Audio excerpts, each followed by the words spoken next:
अपने पसंदीदा शायर की वीडियो सबसे पहले पाने के लिए एना मुशायरा आज ही सब्सक्राइब कीजिए और बेल आइकन दबाना ना भूलें। शुक्रिया।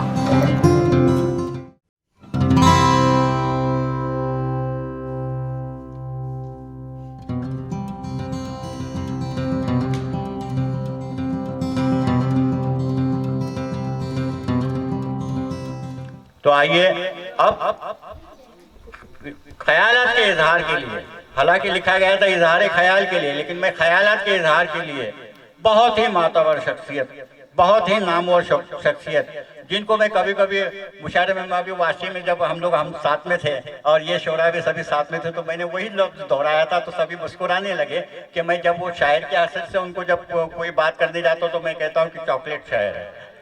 तो मैं आयात गोरखपुरी साहब से दरखास्त करूंगा कि आप आए और इजहार ख्याल करें। रेडी। जनाब सदर, मोज़िज़ शोरा कराम, जनाब सईद इब्राहिम साहब, स्टेज पर तशरीफ़ फरमा सभी मोज़िज़ शख्सियात और हाज़रीन इकरामी, अस्सलामु अलैकुम।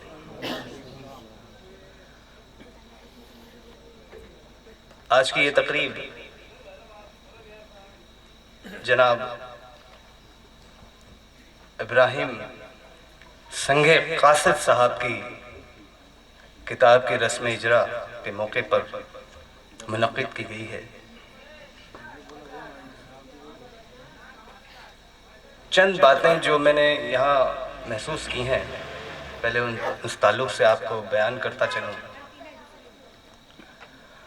माजरेना गांव ये मैं पहली मरतबा आया हूँ, हालांकि इससे पहले भी मेरा कोकन आना हुआ है और दूसरे इलाके में आता जाता रहा हूँ। कुछ अरसे से मैंने महसूस किया है कि यहाँ की नई नस्ल जो शायरी कर रही है, उनमें एक ज़बरदस्त मैंने एक इनकलाब देखा है और ये उनका ज़ौक़ और उनका शौक़ जो है वो उन्हें इस तरफ ले जा रहा है। और इसमें सबसे बड़ा जो जिस चीज़ की वजह बनता है कोई ना कोई शख्स, तो यहाँ के उस्ताद शायर जनाब मंजर ख़यामी साहब, जो इस नस्ल को संवारने, सजाने और सही राह दिखाने का काम कर रहे हैं।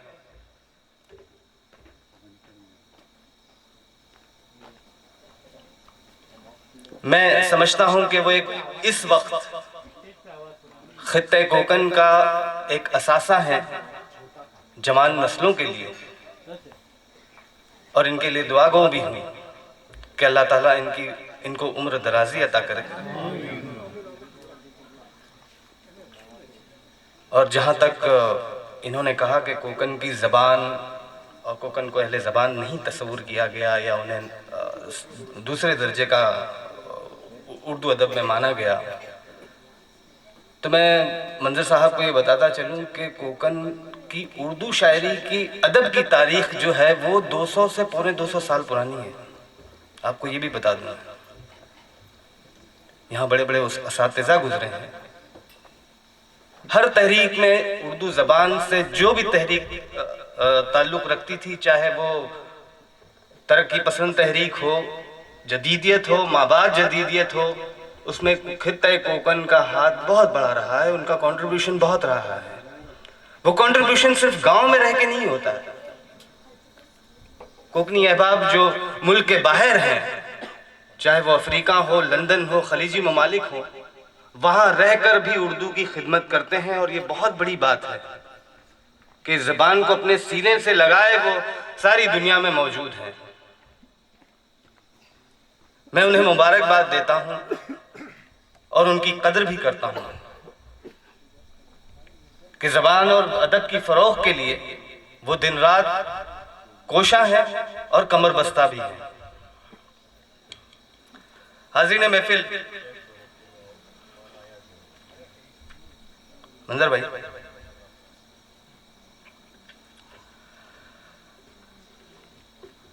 चूंकि किताब की रस्म इजरा है और मुझे इस पे कुछ अपने ख्यालात का इजहार करना है।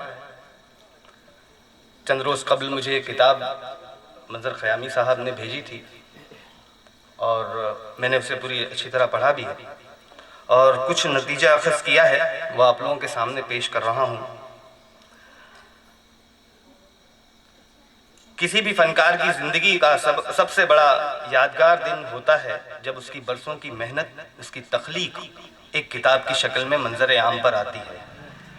मैं जनाब इब्राहिम संगे कासिद साहब को उनके अवलीन शेरी मजमे मोहब्बत निभाते रहेंगे की शानदार इशात पर दिली मुबारकबाद पेश करता हूँ। जनाब इब्राहिम संगे कासिद साहब का पूरा नाम इब्राहिम ताहिर संगे है। कासिद इनका तखल्लुस है।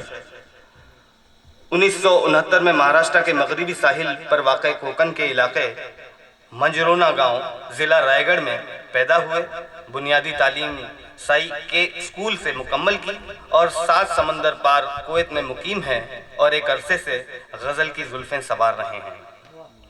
हाज़िर ग्रामी, एक नौजवान अपने नाजुक से कांधों पर पहाड़ जैसी जिम्मेदारियां रोजगार की खातिर 7 समंदर पार परदेश जाता है तो वो अपने साथ अपने माँ बाप की बूढ़ी आंखों की बीनाई, बहनों के ख्वाब की ताबीर, भाइयों का मुस्तकबिल, रिश्तेदारों की मोहब्बत, दोस्तों का खुलूस, अपना बचपन, अपने गांव की मिट्टी, गीत गाते झरने, समंदरी लहरें, ऊंची ऊंची वादियां, बलखाती नदियां, दरख्तों का झुंड, फैला फैला जंगल, आमों के बागात, परिंदों की चहचहाहट, कश्तियों में मल्लाहों की दूर से आती आवाजें वो अपने साथ रखते सफर में बांध लेता है और निकल पड़ता है जिंदगी के साथ जंग लड़ने। वो बज़ाहिर यहाँ से चला तो जाता है मगर अपना दिल यहीं छोड़ जाता है। ये सारा कीमती असासा परदेश में न सिर्फ उसके दुख सुख के साथी होते हैं बल्कि इसके जीने का सहारा भी। कासिद साहब की शेरी मजमे मोहब्बत निभाते रहेंगे का सरसरी मुताला करते हुए मैंने पाया कि इनके अंदर उठने वाले तूफान में उन्होंने न सिर्फ अपने आप को झोंका है बल्कि वो कीमती असासा, बूढ़ी आंखों की बीनाई, बहनों के ख्वाब, भाइयों का मुस्तकबिल, रिश्तेदारों की मोहब्बत, दोस्तों का खुलूस, बुजुर्गों की शफकत, गीत गाते झरने, ऊंची ऊंची वादियां, बलखाती नदियां, समंदरी लहरें, आमों के बागात, बचपन की यादें, माजी और हाल, आंसू, मुस्कुराहट, जीने की आरज़ू, इन सब को तूफान में जब झोंका एक तस्वीर उभर कर आई और वो तस्वीर थी शायरी की। और यहाँ से एक तख्लीककार का जन्म। हाज़िर ग्रामी, अपने अंदर होने वाले हलचल और वारदात का नाम ही शायरी है। कासिद साहब का शेरी मजमुआ मोहब्बत निभाते रहेंगे गज़लों पर मुश्तमिल है। कासिद साहब ने गज़ल को अपना असलूब चुना है। गज़ल उर्दू शायरी की पसंदीदा और मकबूल सिन्फ है जिसके ताल्लुक से प्रोफेसर रशीद अहमद सिद्दीकी ने गज़ल को उर्दू शायरी की आबरू कहा है। इंसान के बातिन की दुनिया हो या खारिज की, समाजी हो, सियासी हो या माशी, जो भी मसाइल हमारे सामने आते हैं उनको पेश करने की पूरी कुव्वत गज़ल में है और गज़ल ने हर दौर में पूरा साथ दिया है। कासिद साहब की शायरी के 2 महवर साफ तौर पर नजर आते हैं, एक जिंदगी और हालात से जंग और दूसरा इश्क और हिज्र। कासिद साहब के चंद अशार मुलाजा करेंगे। अपनी अना को शहर में रुस्वा नहीं किया, अपनी अना को शहर में रुस्वा नहीं किया, फाके में जिंदगी कटी चर्चा नहीं किया। मैं जख्म खा के भी आहें दबा के रखता हूँ, मैं जख्म खा के भी आहें दबा के रखता हूँ, लबों पे अपने तबस्सुम सजा के रखता हूँ। लूटा है मुझको सबने मोहब्बत के नाम पर, लेकिन किसी से भूल के शिकवा नहीं किया। कोई जान पाया नहीं दर्द मेरा, मैं हंस हंस के मिलता रहा हर किसी से। मुश्किल है बहुत मंजिल मकसूद का पाना, हर रास्ता कासिद अभी दुश्वार बहुत है। उनकी शायरी का दूसरा पहलू है इश्क और हिज्र। इनका इश्क सच्चा है, पाकीज़ा भी है, जो शायरी में मोहब्बत के खरेपन का एहसास दिलाता है। चंद शेर मुलाजा फरमाए। मेरे घर जब वो आने जाने लगे, ये नौजवान नस्ल के लिए बड़ा अच्छा शेर कहा है।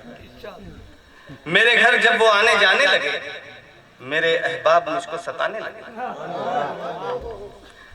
जिक्र किसने किया हिज्र का बेसबब, मेरी आंखों में आंसू जो आने लगे। यकीन उनको नहीं आता अगर मेरी मोहब्बत पर, वफा की राह में खुद को मिटा कर देख लेते हैं। मैं तबाह हूँ तेरे इश्क में, मुझे इसका कोई गिला नहीं। मैं तबाह हूँ तेरे इश्क में, मुझे इसका कोई गिला नहीं। मुझे छोड़कर तू बेवफा, हाँ मुझे छोड़कर तुझे बेवफा कोई और भी तो मिला नहीं। मैं कासिद हूँ मोहब्बत के लिए, मोहब्बत का लिए पैगाम आया हूँ। मैं कासिद हूँ मोहब्बत का लिए पैगाम आया हूँ। खुलूस और प्यार के तोहफे तुम्हारे नाम लाया हूँ। कासिद साहब की गज़लों को पढ़ने के बाद यह एहसास होता है कि ये शायरी के फ़न से वाकिफ़ हैं। इन्होंने गज़ल की इस कदीम रवायत का न सिर्फ मुताला किया है, बल्कि इसके मिजाज को बहुत अच्छी तरह समझा है और गज़ल की इस कदीम रवायत को कहीं से कोई ज़र्ब नहीं लगने दी है। अब इनकी शायरी में जिंदगी और हालात से जंग, इश्क और हिज्र के साथ इनकी फिक्र का दायरा दिन ब दिन वसी होता जा रहा है। इनकी फिक्र खुदी से निकलकर मौजूदा मसाइल को अपने अंदर समेटना शुरू करती है। इन अशार में गरीबी और अमीरी, इनके अशार में गरीबी और अमीरी की ऊंची दीवारें हैं। रिश्तों के बनते और टूटते बिखरने का कर्ब भी है। देखिए चंद मिसालें उनकी कि जिससे बहुत करीब का रिश्ता रहा है मेरा, जिससे बहुत करीब का रिश्ता रहा है मेरा, वो शख्स आज देखिए मेरा रकीब है। अब नई नस्ल तबाही के दहाने पर है, अब नई नस्ल तबाही के दहाने पर है और मुश्किल हुए हालात खुदा खैर करे। कमर टूटी गरीबी में जमा है हौसले फिर भी, लबों पर देखिए उम्मीद की मुस्कान बाकी है। अजब हालात हैं देखो हमारे दौर में कासिद, अजब हालात हैं देखो हमारे दौर में कासिद, जहां इंसान रहते हैं वहां हैवान बाकी है। कासिद साहब ज़बान व अदब का ज़ौक़ रखते हैं जो इनसे शेर कहलवा रहा है। इनकी शायरी कैसी है, अहले ज़ौक़ के नज़दीक इसके क्या असरात होंगे, इसका फ़ैसला हम कारी पर छोड़ देते हैं। मैं बस इतना कहूँगा कि इनकी शायरी में जज्बात और एहसासात के पहलू साफ तौर पर नज़र आते हैं और मुझे पूरा यकीन है कि इनके शेरी मजमूए मोहब्बत निभाते रहेंगे। आने वाले वक्तों में अहले अदब और अहले ज़ौक़ के हाथों भरपूर पज़ीराई हासिल करेगा। मैं इसका इस्तक़बाल करता हूँ। बहुत शुक्रिया।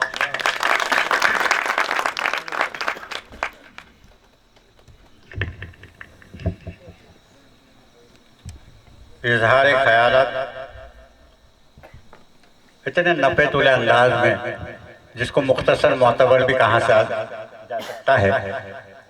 और मैं एक बात बता दूं कि हमारे मुरुड की एक अफसाना निगार नगीना नाज साहिबा का जब मजमूआ छप के आया, उसके रस्म इजरा में इन्होंने जो मुकाला पेश किया था, वहाँ पे बहुत सारे कोकन के लोगों ने फ़ख्र महसूस की कि उस किताब में जब मैंने जो कुछ मजमून लिखा था उसके फ़िक्रे कोट किए गए थे और बड़े नामवर कलम निगार ने, जब वो मुझे जानते भी नहीं थे, वो फ़िक्रे पेश किए तो पूरा हाल तालियों से गूंज रहा था। लेकिन मैं आपसे दरख्वास्त करूंगा कि इनके बेहतरीन इज़हार ख्यालात के लिए उनकी हिम्मत बढ़ाइए ताकि आइंदा बार बार ये कोकन में आए। तालियों से, जोरदार तालियों से उनका इस्तेमाल कीजिए। और मैं दरख्वास्त करूंगा आयाज साहब से कि आप जब भी कोकन में हम बुलाएं आप ज़रूर तशरीफ़ लाएं, क्योंकि अब तो सिलसिला बंधा हुआ है। देखिए, दाग की यह दिल सोजी या नुक्ता आमोजी कुछ भी नहीं है, यकीन कीजिए, क्योंकि उस दौर में मोमिन, ज़ौक़, गालिब जैसे दकीक अल्फाज इस्तेमाल करते थे। उस दौर में दाग दहलवी बिल्कुल सहले ममतना में सलीस अंदाज में वो बातें पेश कर रहे थे जो ये पेश नहीं कर रहे थे। इसके लिए वो उस्तादुल शोरा थे और सबसे बड़ी बात ये थी कि वो नए अंदाज में पेश कर रहे थे।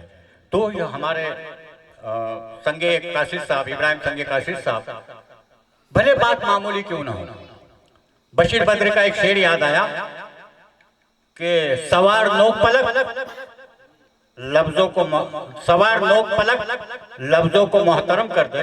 नहीं क्या शेर है?